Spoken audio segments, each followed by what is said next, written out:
Welcome to the Secret Math of Money. This show is meant for entertainment purposes only. I hold no financial certifications or information that is not generally available. No guarantees are stated or implied. It is your money, and you are responsible for any decisions you make regarding it. Today is Saturday, June 10th, 2017, and this is the Secret Math of Money, presented by Evil Bunny Consulting. I'm your host, Tyrone Griffin, and we discuss the things you should have learned in high school or should have been taught in high school but weren't. Welcome, everybody, to another show. Thank you for your time. First, before we jump into it, let me just say up front, I am not a certified financial analyst, planner, or anything. I have no financial certifications. Consider this show to be entertainment only, but I encourage you to go and find out and research everything I say. Okay, but I don't make any promises. I'm not selling anything. So I just want to get that clear right up front. Who we have in the house? I can't see anybody here. Okay, I'm not going to worry about that. But I got somebody watching, but I appreciate it. For some reason I can't see, but everybody who's there, thank you. Appreciate it for coming in. All right, let's talk about it. This week, we're going to talk about stocks. Now, for people who have been listening to this show for a while, you'll know that one of the topics I often return to is stocks. And my reason is simple. It's not rocket science. Everybody will make you think it's rocket science, and financial investors and everybody else, they will try to make you think that you have to have a PhD in math to understand stocks. And I'm here to tell you it's not that, okay? I will beat that dead horse till he's live again. I think everybody, even if you choose not to invest in stocks, at least understand them, okay? Because the thing is, when you invest in bonds, when you invest in mutual funds, you invest in whatever, at the end of the chain, there's usually a stock that somebody's buying. Okay, there's usually some kind of stock that somebody is buying, selling, or trading. So understand it, people. That's all I say is just understand what is going on. So anyway, like I said, I apologize if anybody's saying anything. I got a few people on, but for some reason I cannot see even just who is. No, that's too bright. There we go. On my forehead, make it a little darker. So anyway, let's talk about stocks. Now, first thing I want to ask, and here's an analogy of stock investing. Say you're a kid. Remember back when we were kids, we used to play, some of my friends from Newburgh, we played football right on Mount St. Mary's hill. We played baseball right at the bottom of the hill. Bunch of kids playing, just having a good time. Now, say if you're one of those kids you're playing football, and you're on the defense. Now, you get your little huddle together, right? The guys get together in your huddle. Oh, by the way, if you got any questions, send them. I hope I can see them. If I don't see them, if I don't answer them, it's not that I'm ignoring you. It's because for some reason, my screen, I can't see questions. I can't see who's online. So anybody got any questions, hit me here. You can send them to me at Tyrone at bunnyslippersofevil.com or Tyrone at tyronegriffin.com, or you can hit me on Facebook. Any questions you have, if I can't answer them this week, I'll answer them next week or in 2 weeks in the next show. So please send me all your questions, show ideas, all that good stuff. So anyway, back to what I was saying. If you are a kid, you're playing football, and you're on defense, and the offense gets together their huddle. There's like 5-on-5. There's the guy hiking, there's the quarterback, and there's 3 guys running out for passes. And you get your huddle together. Now, do you, in your defensive huddle, do you look at, 4 in a box or a nickel package or linebackers off and all these kind of complex strategies? You don't. And the reason you don't is because you're playing against 5 kids who are run down to the car and come back, run over to the light pole and turn. They're being very simple. Very, very simple, very simplistic, and that's what kids do. You're playing street ball. If you're playing basketball, okay, you're playing in the park. You're playing 5-on-5. The other team ain't got no strategy. They ain't got no plays drawn up. They're just playing street ball. That's why we call it street ball. You can set up a zone defense, man-to-man, boxing one, all this other kind of... No, because you're over complicating things. Okay, you're just overcomplicated. Nobody is playing that way. Okay, Same thing with stocks. There are tons of courses that you can take on stock investing, and people will make a lot of money to show you how to pick stocks. They will, financial advisors, and I have no ill will against them. I'm not trying to bash their industry, but they will. You can pay them a lot of money to learn about how to pick stocks. You can take classes, you can take courses, you can do all kinds of things. You can pay a lot of people to do what, I'm sorry, it's simple. The stock market, the rule number one, and I said this many times, the stock market is not logical. Okay? There's no logic to it. It's not pre-packaged and pre-programmed for things to happen. Okay? A month or two ago, was it United Airlines dragged the guy off a plane? Their stock got smacked down. Why? Because they dragged the guy off a plane. The underlying company did not change at all. They didn't change assets. They didn't do anything substantial. But their stock took like a 3 or 4% hit that day. Okay? Why? Because people were based on their emotion. They saw United. They started trashing their United frequent flyer cards. They started, I'm never going to fly United again, blah, blah, blah, blah. And the stock took a hit. You can say, well, a lot of people are not going to fly it, so that's going to affect their income. 15 people say they're not going to fly United next year. It's really not going to affect their bottom line. That's not even a rounding error, 15 people. Okay, 4 million people? Yeah, but 4 million people didn't say that. Okay, and if they did, 3 million of them already got flights booked on United. They're not changing them, okay? So the stock market runs on emotion. That is what fuels changes to the stock market. It's emotion. It's not logic, okay? Stocks go up and down. When I started investing 20-some years ago, we only saw the stock price one time. At the end of the day, we could see the next day's stock price in the newspaper in the morning, and that's how we didn't know anything about these fluctuations all like this.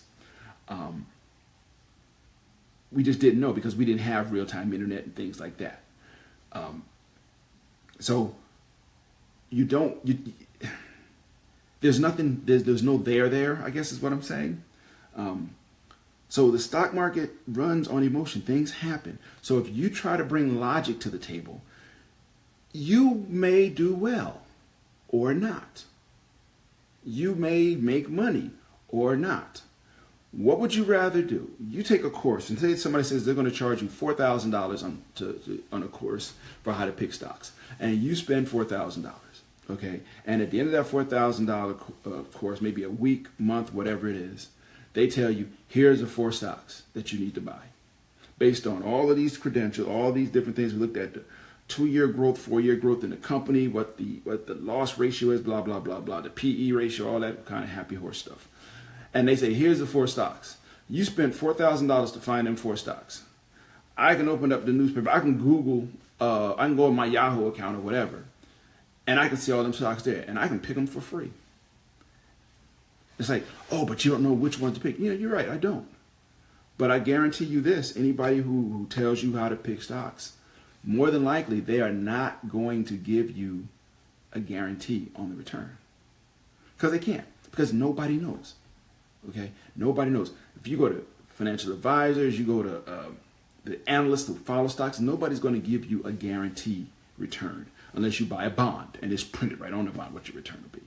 But on stocks, nobody's going to give you a guarantee. So my point, why go through all that money, a lot of money, let somebody else pick it, and they are no better than you? Because again, there were people who had done research, tons of research on United, and they picked it because it had this track record, and the day after they picked it, United dragged the guy off a plane, and they lost 3 or 4% in one day. All that research meant nothing. Okay, I've done those types of things. I've gone and looked at companies and mutual funds and looked at their 5 and 10-year returns and the quarterly returns and all that and try to predict what's going to happen. And sometimes it works out and sometimes it doesn't. And over time, I just realized, you know what? Just like the Wall Street Journal used to do, was throw stocks. They get monkeys actually, but they put the whole stock table on a wall and they get monkeys to throw darts at the stock. And whatever stock was hit, they would buy it. They would create a portfolio of those stocks. And they beat the Dow average more times than they didn't. So think about that. A bunch of monkeys throwing darts beat the Dow average. Okay, the Dow went up 7% one year. The monkeys went up 14% or 8% or whatever. Okay, so, and I'm not saying, again, I don't want to sound like I'm bashing. I'm not saying that financial advisors are worthless. They aren't. They provide a lot of services that people need. Some of that service is, financial advisors and analysts and everybody else, they'll tell you what stocks and what mutual funds to pick. Hey, that's their job. You pay them to do that. But at the end of the day, they are not going to guarantee you anything. We talked about Bernie Madoff a couple of weeks ago. He was guaranteeing 16 or 17%, and people were dumb enough to go, yeah, this guy's hitting 16% every year. There's nothing wrong there. The stock market is all like this. This guy's doing this, and nobody thought anything about it. So anyway, so that's the foundation of this. It's the stock market is not logical. So how do you pick stocks? Well, I don't have any monkeys or dartboards, and I'm not going to throw, I want to figure out. I'm going to tell you how I pick. Thanks, Vet. I'm going to tell you how I pick stocks. Okay? I'm not saying anything that this will help you or hurt you. I'm saying this is how I do it. My background is a degree in accounting and a master's in finance. Okay, I had to study the stock market for my thesis. This is how I pick stock, and it's going to be real simple. We got a couple of things. There's no steps I go through all the time. First thing you want to do, though, is you want to get a bunch of stocks to look at. Now, I'm not doing a commercial for Yahoo, but I use Yahoo because they're free. Free is an operative word here. You can put a portfolio in Yahoo for free. You can build a portfolio. Well, how do you build a portfolio? First, you got to get companies. Go to the library, grab the Fortune Year in Review, and it'll take, Fortune magazine will tell you the companies to look out for. And it'll give you all these companies and all these articles, blah, blah, blah, blah. I'm not reading the articles. Just grab the company symbols on all those pages. You might come up with 20 or 30 companies. Good start. Just grab your symbols, their stock symbols. You put those in Yahoo and build a fake portfolio. Just say, here are the stocks. And boom, it'll build out tables and everything for you. It's free. Remember, it's free and really simple. But the thing about it, with stocks and with investing, with anything in life, most things in life are mental. So it's not just telling you, here's a stock you ought to buy. If you're going to be a stock investor, if you're going to try to manage your own investments, you have to do a mindset change. And what I mean is you have to decide that, okay, I am going to look at my stocks on a daily basis or weekly basis or some basis. Consistently, I'm going to keep track. I'm going to develop my investing mind. How do you develop your investing mind? By keeping track of your stocks. You don't have to write it down and keep it all, but you just look at it. When I go back to when I started, all we had was a newspaper. And then, Campsonian came online. We could get stuff online. And me and a buddy of mine, we used to grab it, copy it, and paste it into an Excel spreadsheet, the little charts. And we could track our stuff because we were geeks like that. We built our spreadsheet so that when we copied and pasted from this report, it matched up and did all the calculations for us. Now, you can do it right here on your phone. You can keep track of, like, my Yahoo account that's got no money in it, actually. It's just keeps tracks. My Yahoo account keeps track of an actual portfolio I have. I just match that portfolio in my Yahoo account. But I can pick up my phone, and in 3 seconds, I can tell where my stocks are doing, where they're going, if they're up or down for that day. I can tell that in 3 or 4 seconds. It wasn't rocket science to set that up. So it's easy. Companies have made it very easy for you to track what you're investing in. And that's the mentality you have to have, where I might pick this up literally 10 times a day and just swipe and hit the button, swipe and bam, you can see, my portfolio, what I'm doing. Oh, Saturday, so probably, okay, some stuff a little, but yesterday, that's my portfolio, okay? But I can see that. I can see, what did the Dow do yesterday? Okay, Apple, I got hit on. Got hit on a couple of stocks. Some stocks I did good on. Netflix, I got hit. This is yesterday. iRobot, I got hit. But I also did good on some other stocks. But I can see it that quick. But that's the mentality you have to have. We just took a look at it. Oh, how am I doing today? Okay. Well, what you want to do is you want to get to the point where you are watching your stocks on a regular basis. Okay, this is your money. You want to put it away and let somebody else handle it, fine. I'm not going to say you don't do that. But if you decide you want to manage your own money, this is what you got to do. Okay, it's not hard. It's not that hard to set this up. You set up in Yahoo, and then there's an app on your phone and just grabs it. But you can look at it. So how do I pick stocks? Like I said, the first thing the portfolio I have now, end of the year last year or beginning of this year, Fortune magazine, and you can go to the library and get it. And they did the stocks to watch or something. And I just went through and grabbed a bunch of stocks. Business Week. I subscribe to Business Week. I don't read it cover to cover. Remember, all these. Here's the thing about it. What you got to realize is all these magazines, all these are geared for one thing: to tell you what to invest in. That's what they're there for. That's what they were designed for. To talk about companies, what companies are doing, just so you have an idea of what to invest in. Because companies want to get positive articles in those. It's like People magazine is for movie stars. They do a positive article about somebody, and that person's stock goes up, and the next movie they're in, people go watch it because they're in it. Same thing with Fortune, Forbes, Business Week, Wall Street Journal.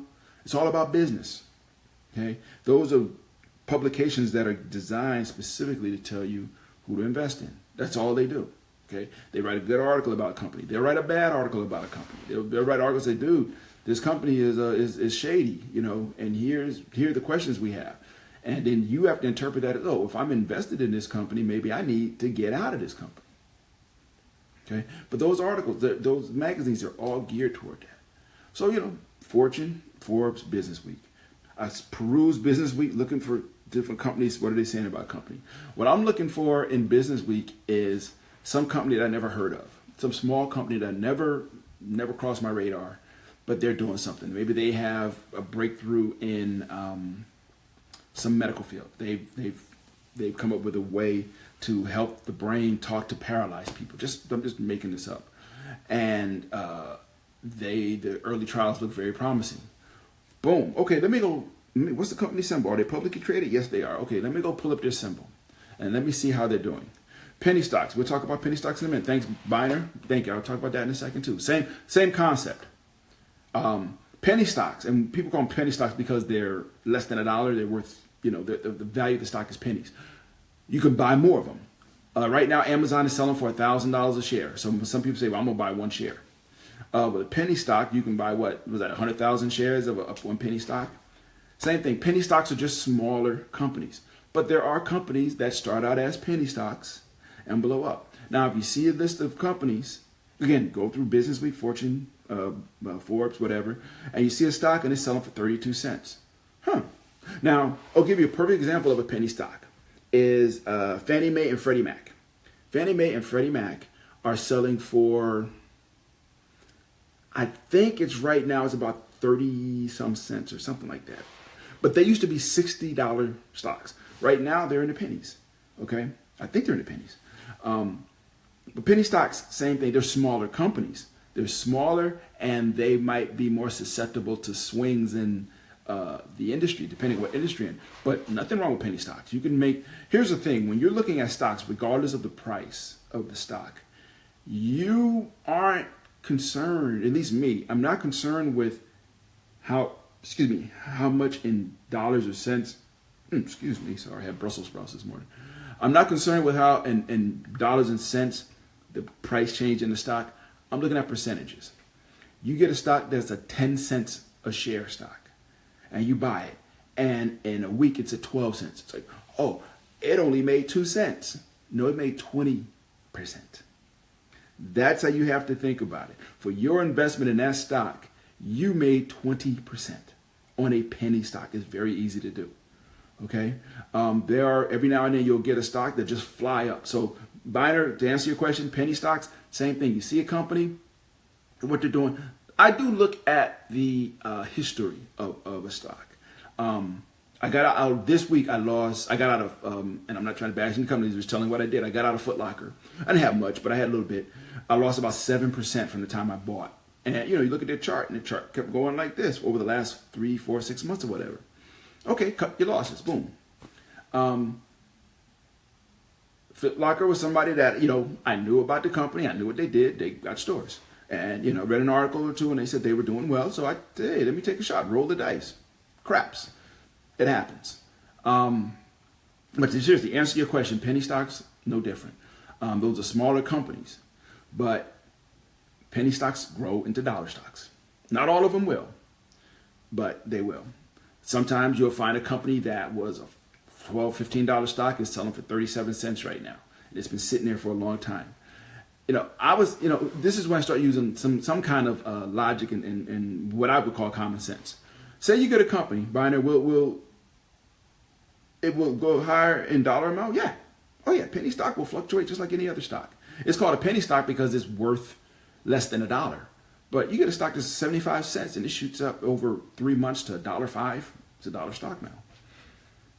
One thing about penny stocks is some companies, some financial institutions cannot invest in companies that are the stocks that are lower or higher than a certain price. So they may not be able to invest in a stock that's less than $20 a share or over $600 a share, say.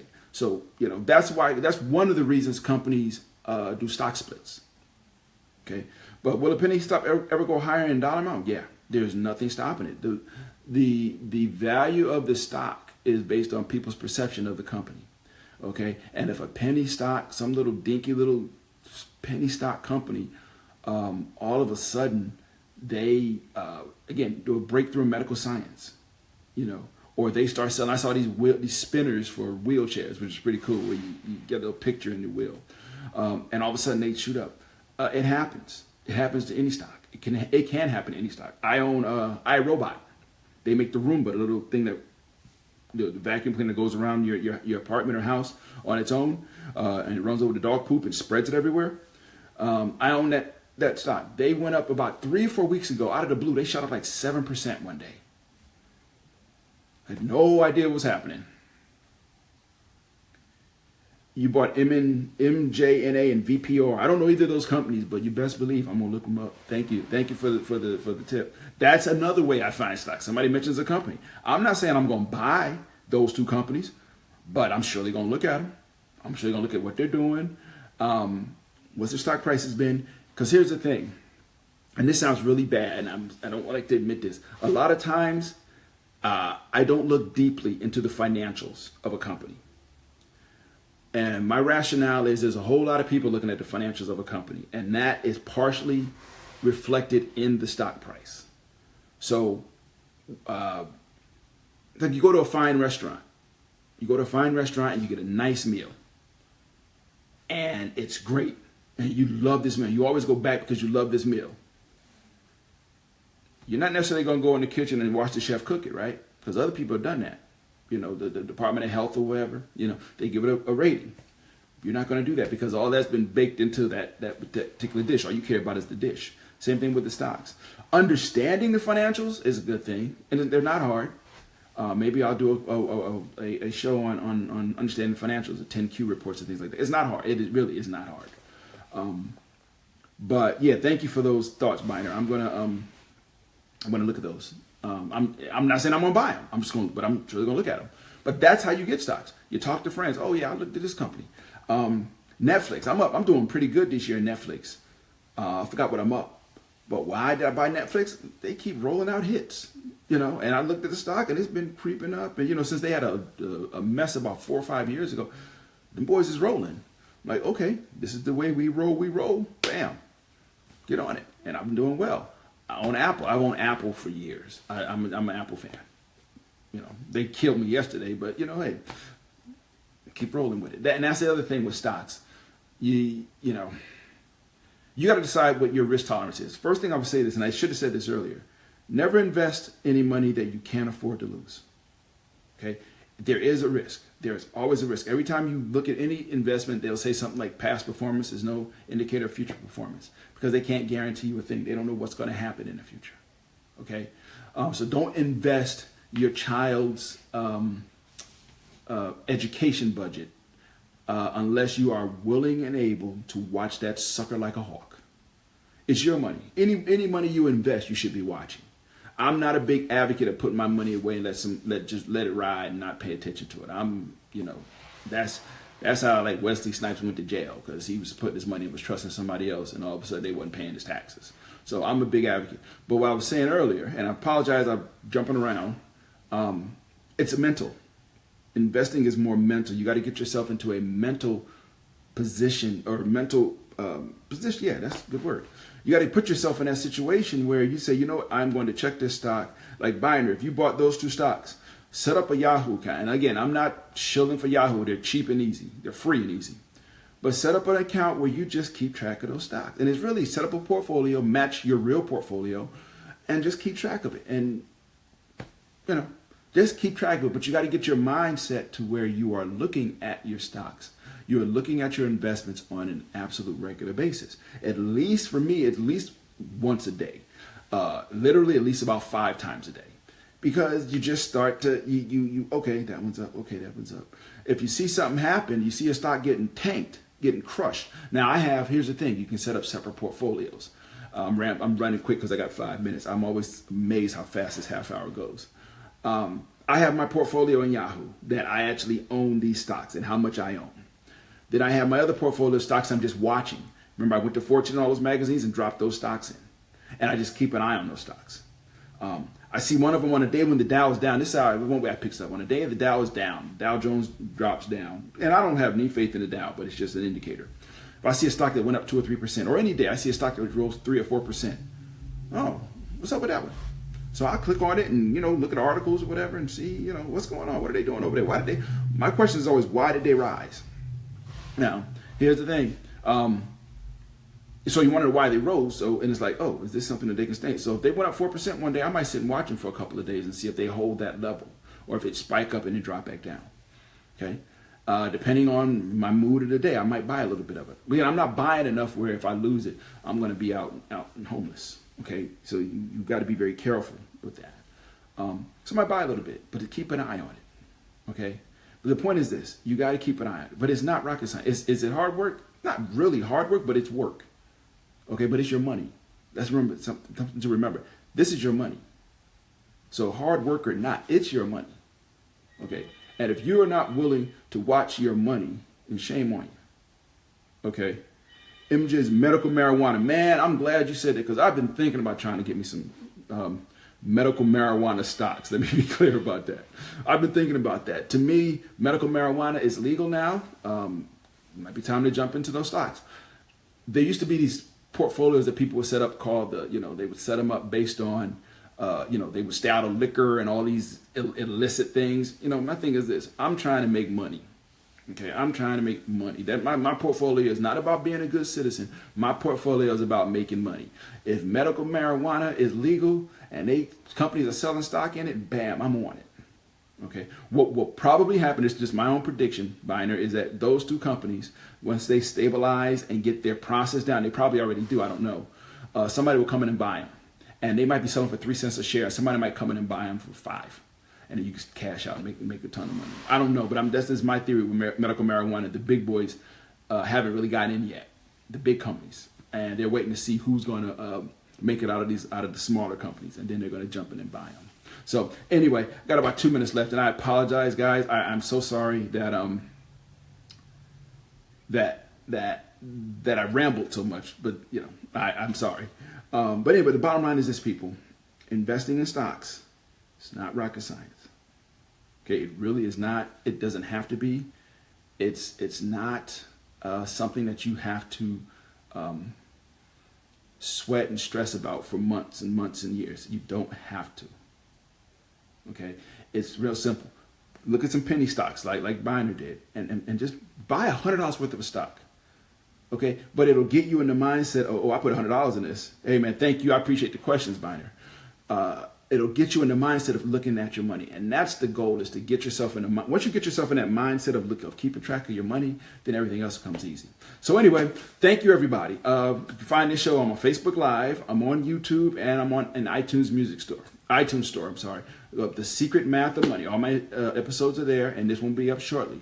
But I'm on YouTube as well. So you can find me there. So anyway, everybody, thank you so much for your time. I appreciate your patience. I appreciate you letting me ramble. I love this stuff. So with that, I'm going to end this. Again, hit me up at Tyrone at bunnyslippersofrevo.com or Tyrone at TyroneGriffin.com or here on Facebook Live. Take care, folks. Have a blessed day, and we'll talk soon. Bye-bye.